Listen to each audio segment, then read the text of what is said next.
এগুলো একটু দেখাও। তুলো তো একটু ভাই।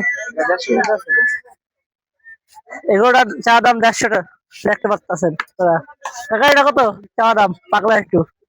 এটা কত যাচ্ছেন? এটা হলো 1,45,000। আপনার রেখে দেশে নিয়ে যাবেন কাকা। এটার দাম কত যাচ্ছেন? এটা 1,40,000 গরু। এসে দেখে নিয়ে যাবেন। এটার দাম কত যাচ্ছেন কাকা? পরেরটা এটাও একই দাম কাকা। এটা কত?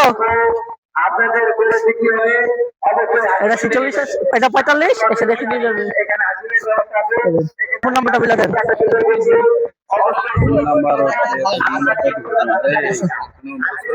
আচ্ছা, ফোন নাম্বারটা রাইখা রাখবেন। ফোন নাম্বারটা ভাইয়া 0133 49 76 247। এটা হলো কাকার নাম্বার। কাকা আপনার লোকেশনটা একটু বলেন। লোকেশন 100 ফিট এর কি আর 100 ফিট ব্যারাইট, 100 ফিট নতুন বাজার, 100 ফিট নতুন বাজার, বাজার গরুর হাট। গরুর হাট।